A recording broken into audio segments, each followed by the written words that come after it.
La vida es magia y un poco caca.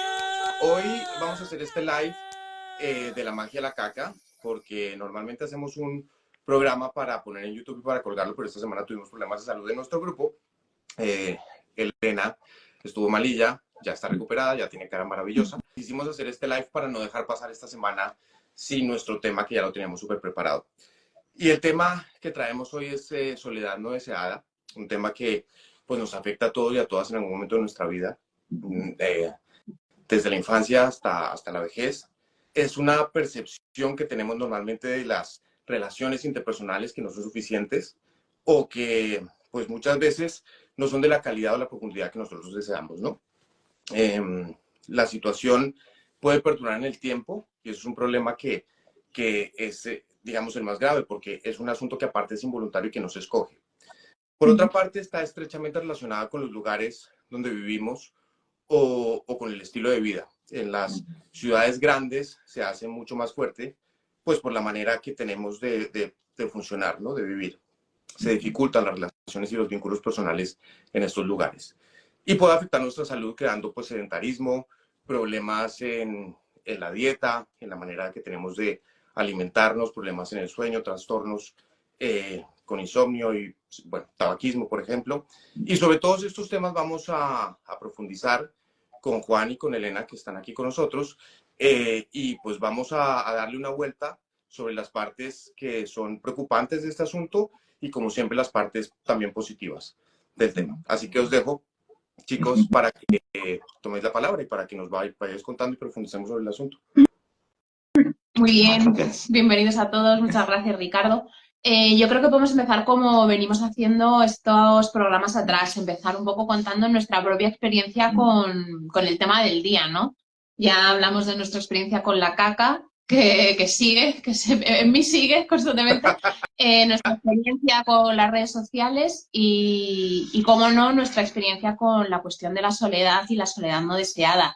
Pues si queréis, ya que he empezado yo, sí, arranco yo. El confesionario. El confesionario.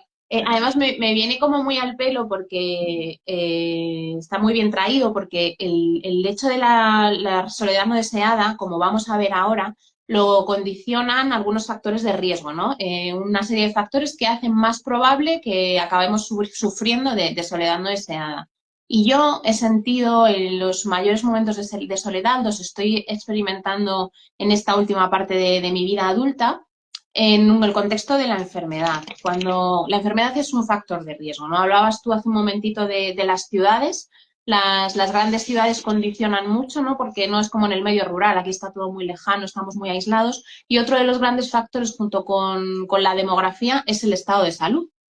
Cuando uno está enfermo, deja de hacer cosas. No solo se percibe como enfermo, la cuestión de la enfermedad la podemos tratar en cualquier otro momento, es algo completamente multifactorial, pero la realidad es que cuando uno está enfermo, hace menos cosas. Se aísla por un lado de una manera muy física y muy evidente, y por otro, además, se percibe como menos capaz. Hay como también un estigma de enfermedad propio que ven los demás, y eso lo he experimentado yo muy claramente en estos últimos 3 años, en los que estoy conviviendo con un proceso de enfermedad crónica y me noto muy aislada, me noto que, cogiéndolo también en relación a lo de la semana pasada, cuando veo las redes sociales, estoy haciendo scroll y veo a mis amigas hacer cosas que yo no puedo hacer porque no siempre estoy bien, a pesar de que el aro de luz me pone esta buena cara, la realidad es que detrás pues hay un padecimiento, hay días muy difíciles y eso me ha aislado por primera vez de una manera muy clara en mi vida. Me he sentido activamente sola a pesar de tener personas a mi alrededor, por eso, porque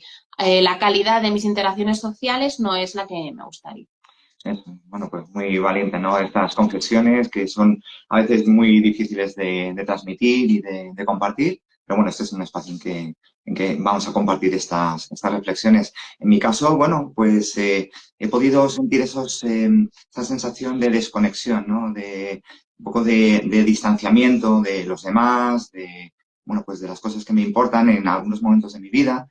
Es importante recalcar que hay momentos en que se disparan estos sentimientos de soledad, pero lo importante aquí es verlo desde una perspectiva de que hay cosas que se arrastran a lo largo de la vida. Entonces, si, por ejemplo, en mi caso, pues una separación de mis padres un poco complicada, hubo que adaptarse a unas circunstancias un poco complejas, bueno, pues y venirnos a vivir a un entorno rural más distante, eso interrumpió en cierta forma, bueno, pues mi conexión con mis compañeros de clase o forjar nuevas relaciones de amistad.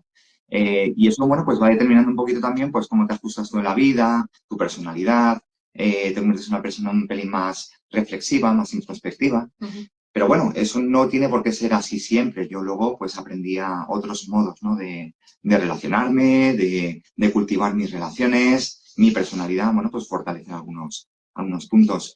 Igualmente, pues, vivir en entorno rural, eso dificulta algunas cosas, pero te posibilita otras, te posibilita otro tipo de conexiones, te posibilita, bueno, pues el entrar un poquito más en contacto con tus valores, bueno, pues con las cosas que guían un poquito tu experiencia de vida.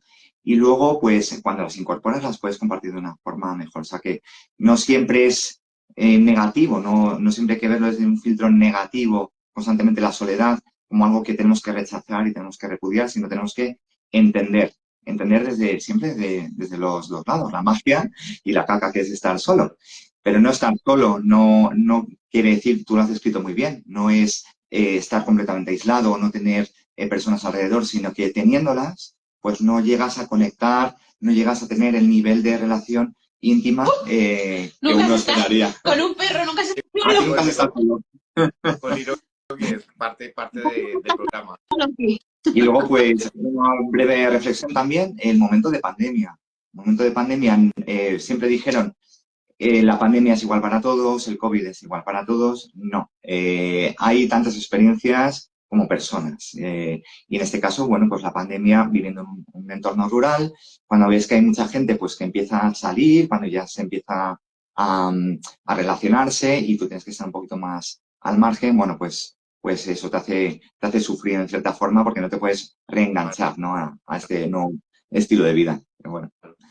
Pero bueno, cuéntanos tú, que vives entre tres países, ¿cómo se vive la soledad así? Parte, fíjate, es una cosa escogida, ¿no? Porque yo he escogido vivir entre tres países, entre Colombia, México y España.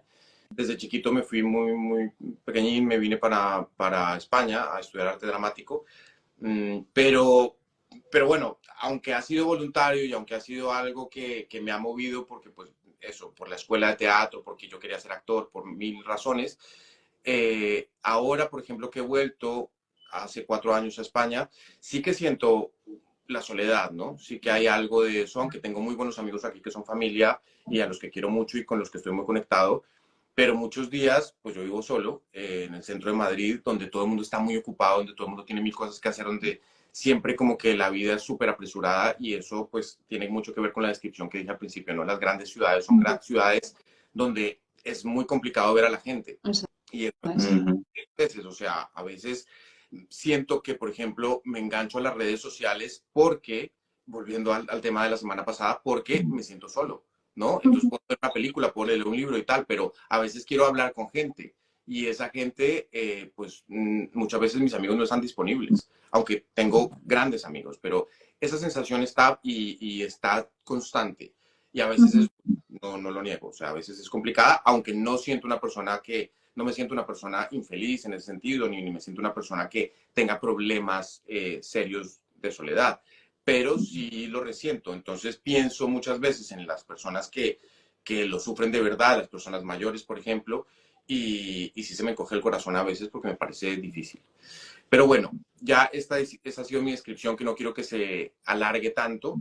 Y sí os quiero preguntar a vosotros, ¿cuáles creéis que son los factores de riesgo? Hay pues diferentes colectivos, ¿no? Un colectivo de gente mayor, los adolescentes, las personas inmigrantes a las que yo pertenezco. ¿Cuál colectivo creéis? Estas son dos preguntas, ¿no? Diferentes. ¿Creéis que afecta más? Bueno, lo primero, clarificar, antes de empezar con los colectivos, clarificar muy brevemente a qué nos referimos cuando hablamos de, si Liro me deja, de soledad no deseada.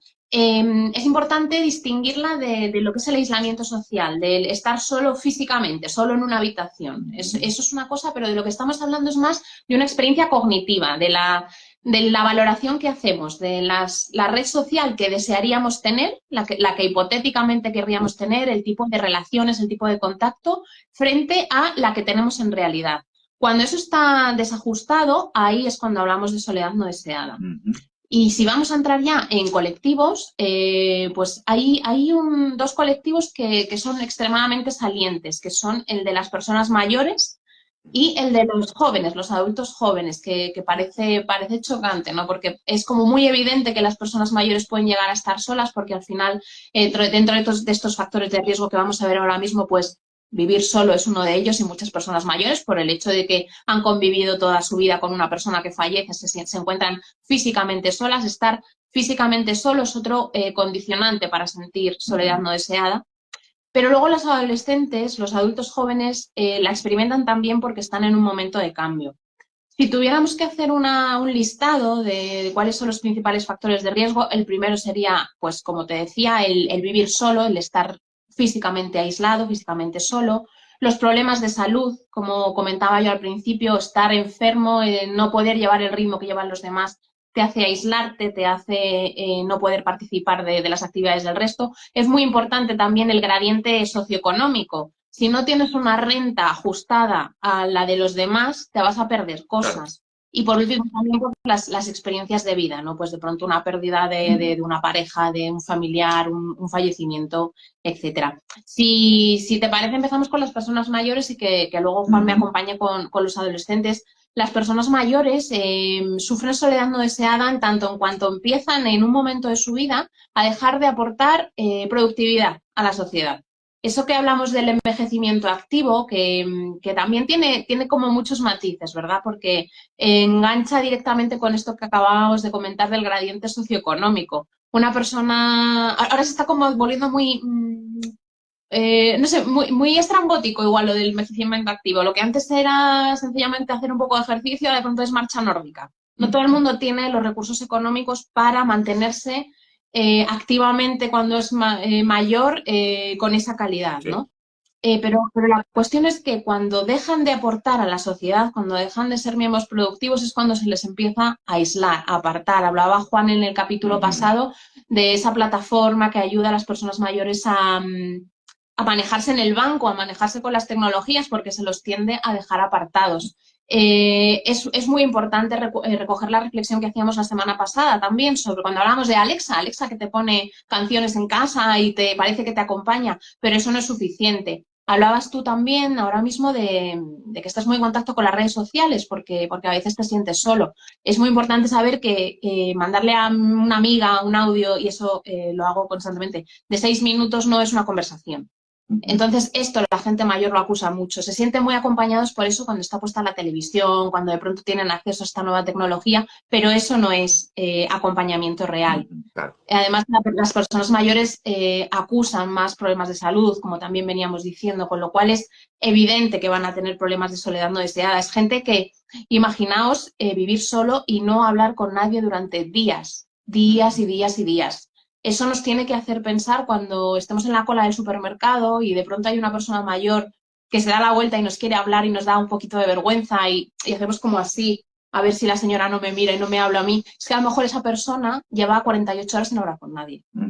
Efectivamente. Aquí estamos hablando también de un concepto que se llama edadismo, ¿no? Que es un estereotipo negativo asociado a las personas mayores. Por ejemplo, son personas que ya no pueden hacer determinadas cosas, o son personas que ya por el hecho de ser mayores, pues son personas pues, que tienen depresión, que están más tristes, que incluso son más gruñonas, y todo esto lo que hace es que se desconecten las personas mayores de las personas más jóvenes o de personas de mediana edad. Hay una desconexión generacional solo fundamentada por una concepción negativa y distorsionada de sus capacidades, ¿no? Y hay que romper esos mitos, hay que romper el edadismo. Lo peligroso también es cuando las personas mayores, bueno, pues tienen ese autoestereotipo, ¿no? Que ellas mismas asuman que como yo ya soy mayor, yo ya no puedo hacer estas cosas. Yo ya no puedo participar de la sociedad, no puedo tomar decisiones, no puedo vivir en el centro de las ciudades, tengo que vivir apartado y al margen. Bueno, pues estas cosas que son sistémicas, pero también son individuales, están en el centro de la reflexión. Ujú. Y yo siempre recuerdo, ¿no? Cuando vamos al centro de salud, pues que se monta ahí una especie de club social, ¿no? Cuando las personas mayores están esperando a que les llame el médico, pues parece que hay unas tertulias ahí. Bueno, es que eso protege.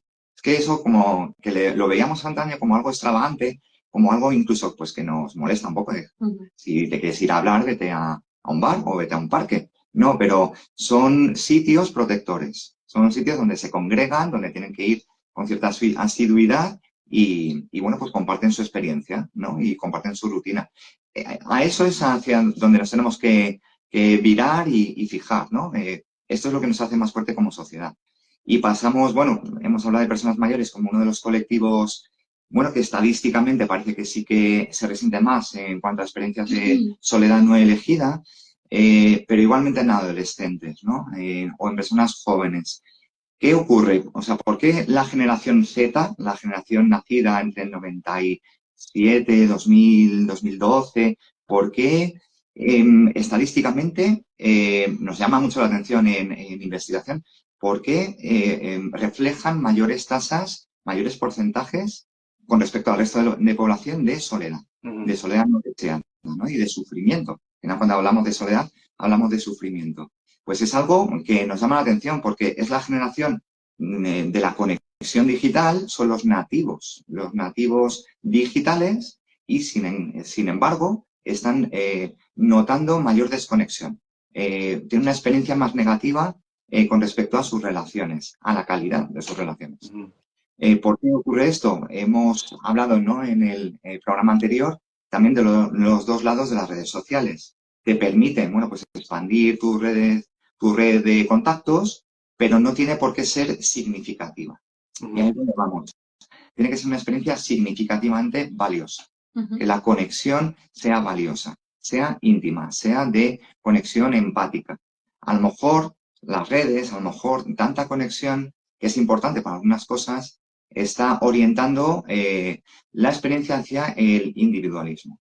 No se prioriza la calidad de la relación, sino la cantidad y dar siempre pues una imagen feliz, una imagen, bueno, pues positiva y por lo tanto pues no nos conectamos con el dolor, no nos conectamos con las experiencias que hablar de ellas sí que nos protege. Porque al final la soledad no deseada precisamente es esto, recogiendo esta última palabra que decía Juan, es una cuestión de dolor social, de eso habla la soledad no deseada. Y por eso tiene tanta conexión entre las personas mayores y los adultos jóvenes, porque al final lo que comparten es un momento de cambio vital muy importante. En la vejez se empieza a ver la cercanía de la muerte, la idea de estar en el final de la vida, de entrar en esa época tan desconocida, del mismo modo que los adultos jóvenes empiezan a vivir lo que es esa transición entre lo que ha sido ser un niño, un infante, un jovencito y empezar a ser un adulto con toda la incertidumbre que eso conlleva y además en una época en la que vivimos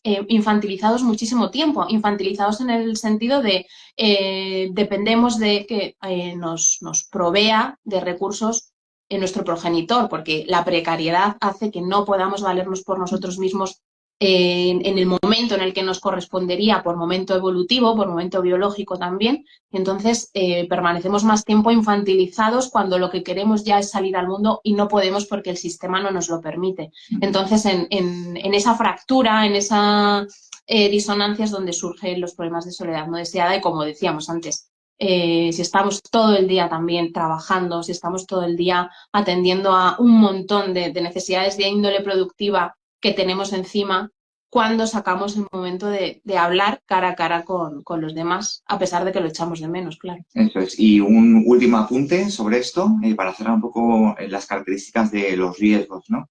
Es que estadísticamente los jóvenes es 1 de cada 4, es el 25% de la población joven quien está expuesta a esta vulnerabilidad, a experimentar esa soledad, esta desconexión de los demás. Y eso es muy importante porque es una gran parte de la población. Y luego tiene su repercusión pues, en otras conductas de riesgo y bueno, pues en otros problemas asociados. Y es un problema de salud pública. Es un problema que conlleva enfermedades, que conlleva otro tipo de trastornos. Y es algo a lo que hay que atender, no solo desde una visión sanitaria, sino desde una visión compleja y lo más extensa posible. Es decir, estamos todos involucrados. Porque además hablamos de, digamos, dos grupos de edades que estadísticamente sí parece que tienen más probabilidad a experimentar estas sensaciones, pero es algo transaccional, es algo transversal. Todos podemos caer en esta experiencia de soledad no deseada, ¿no? Porque es que además no hay una única definición de soledad no deseada. Hay que hablar de soledades, porque detrás de una soledad hay una persona, hay una experiencia individual de la persona.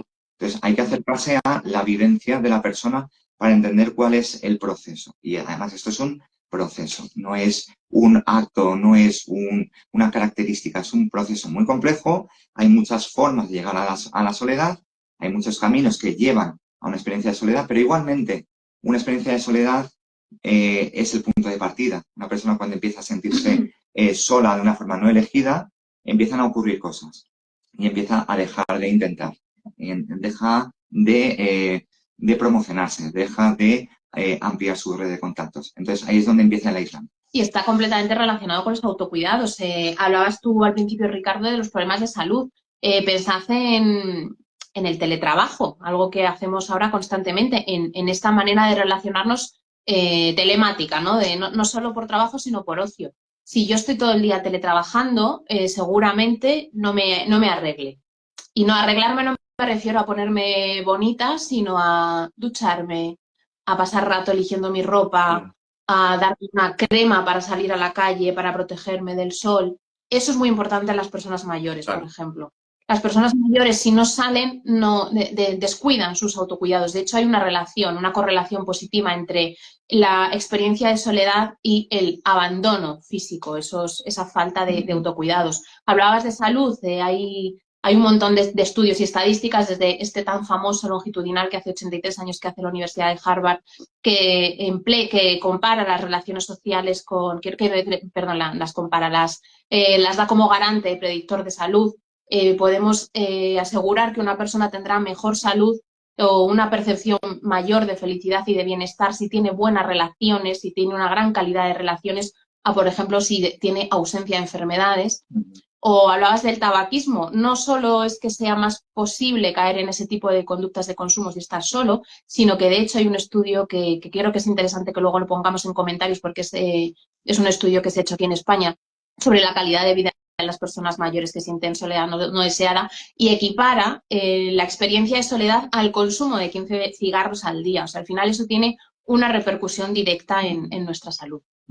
Y no nos olvidemos algo que también decías de la experiencia de la soledad no deseada en otros colectivos, las personas migrantes, las personas que no tienen más remedio que poner a veces un océano de por medio entre su familia y sus personas de referencia y ellos, las mujeres que son supervivientes de violencia de género, el colectivo LGTBIQ+, en determinados contextos, son personas que sienten soledad no deseada porque no tienen esta red que se merecen y que deberían tener. Eso sí, es que hablamos de esa perspectiva más comunitaria, más sistémica o estructural. Las personas que sufren exclusión social, que sufren algún tipo de discriminación, es que son más vulnerables a experimentar soledad no deseada y todos los problemas que comportan, ¿no? Y que tienen asociados.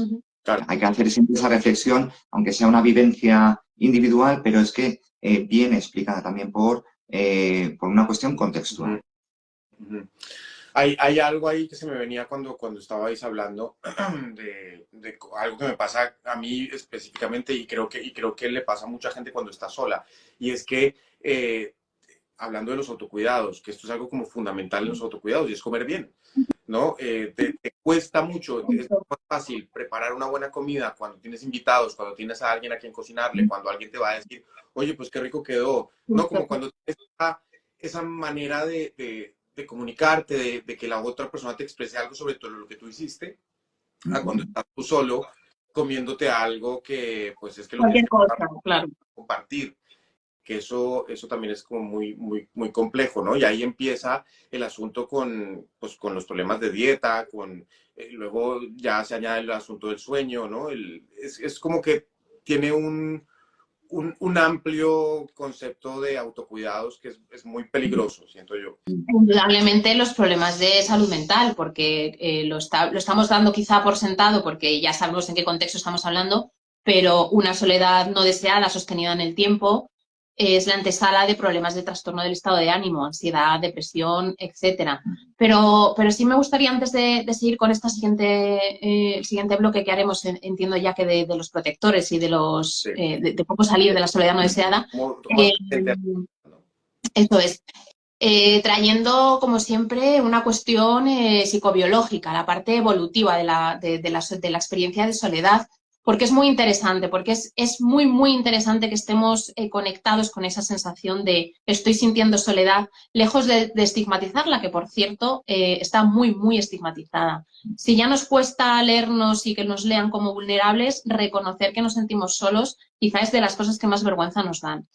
Pero hay un investigador, había, porque falleció en 2018, John Cacioppo, que planteaba la soledad como un mecanismo de supervivencia de la especie. Igual que si nos duele una rodilla, tenemos claro que hay que atender a ese dolor físico porque puede estar significando que hay una dolencia física que hay que atender y curar, se entiende la soledad como una alerta de dolor social.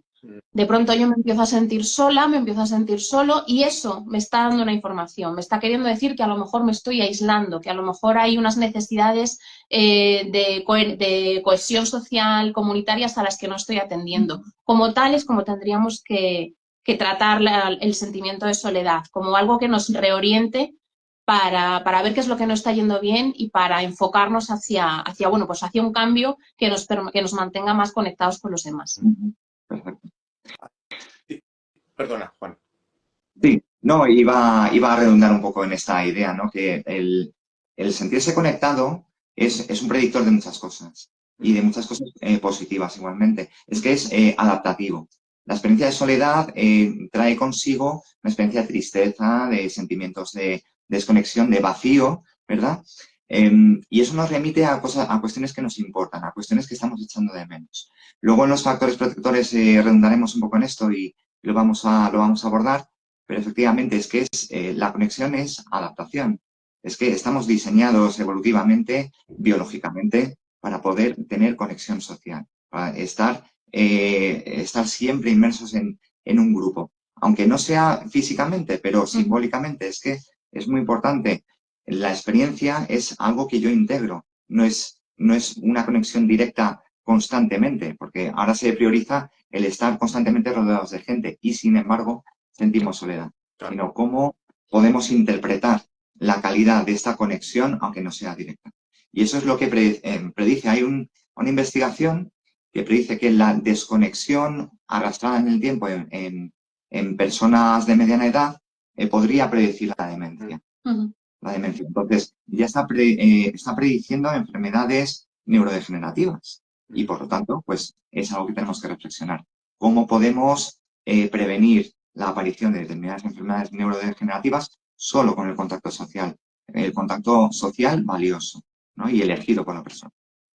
Yo me planteo, y esto es algo que de repente me ha surgido con lo que venís hablando, y es que el tema de la calidad de las relaciones interpersonales tiene que ver no solamente con que tú te puedas poner en contacto con alguien y hablar de tonterías, sino poder hablar también de las cosas más personales y más íntimas, ¿no? Es como, ¿con quién puedes expresar ese tipo de cosas que no es con todo el mundo? O sea, no le puedes decir a la vecina lo mal que estás o lo mal que te sientes, sino ese tipo de relaciones de calidad donde tú puedes formar estos lazos pues mucho más personales, más profundos, ¿no? Que es más... De lo que tú hablas al final es de estar conectado y de valores, que es muy importante, pero sí quiero traer esto que comentas de contarle tus problemas a la vecina, ya además nos quedan como 5 minutitos para empezar ese final de qué podemos hacer contra la soledad no deseada.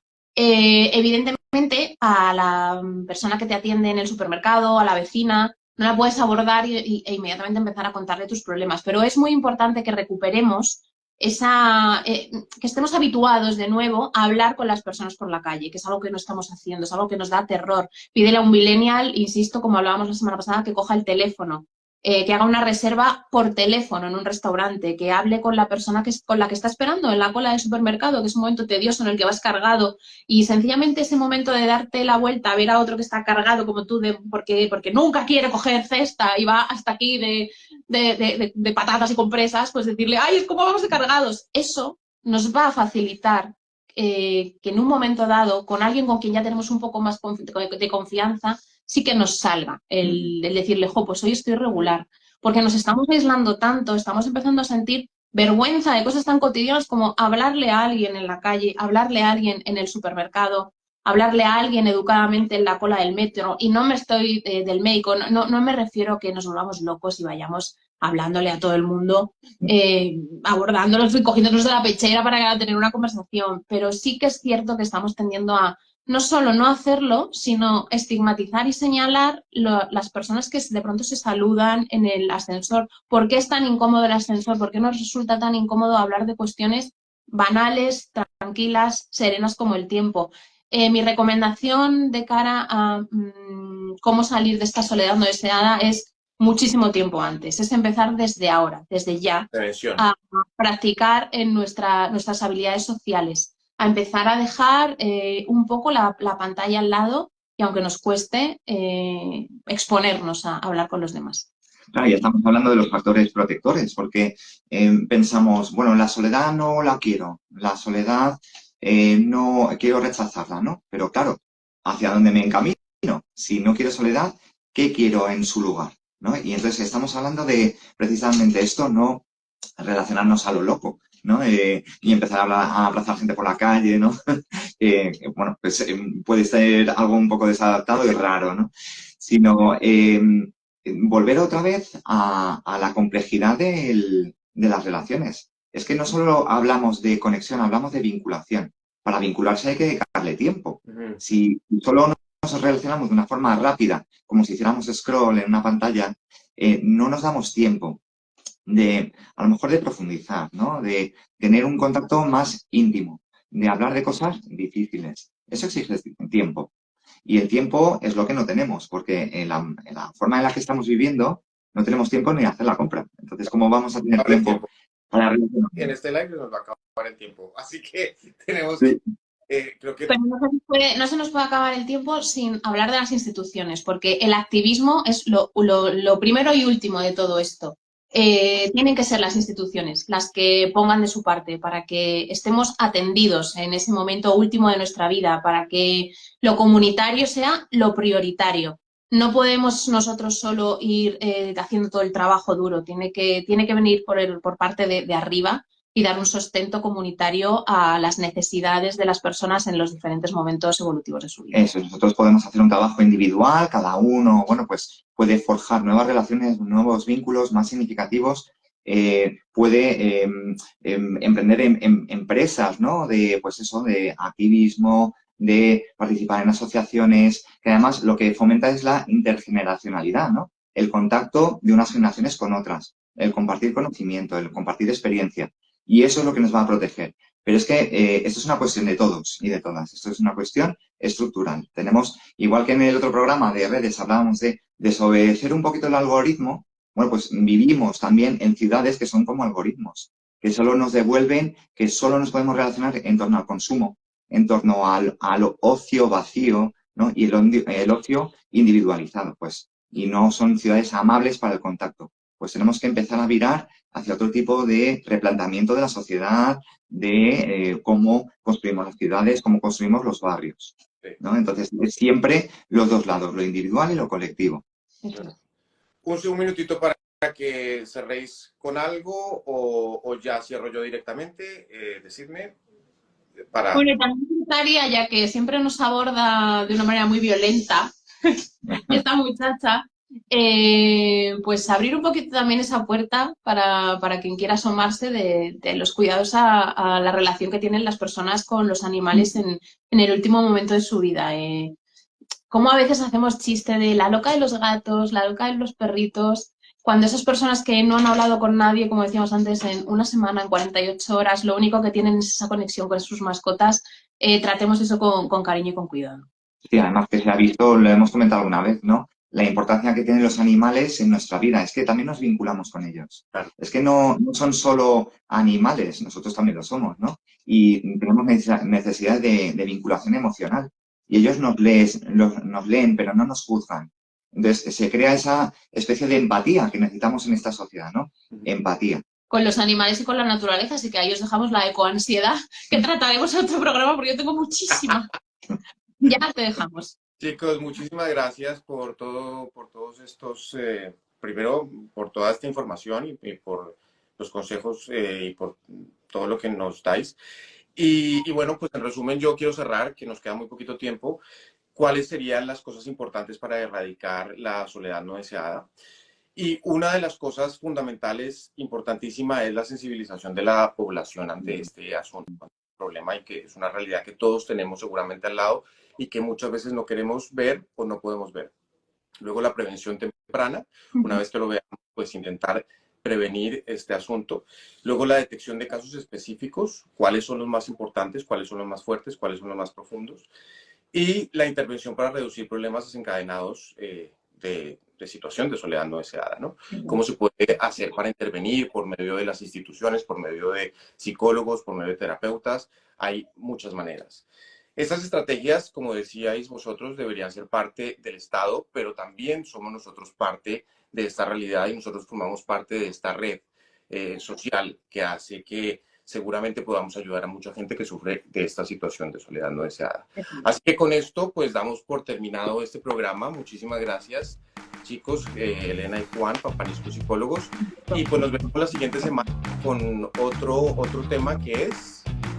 Pues hablaremos del estrés y la salud laboral, que tiene mucho que ver con esto en realidad. Claro que sí. Llamad a vuestros amigos, llamad por teléfono. Es importante.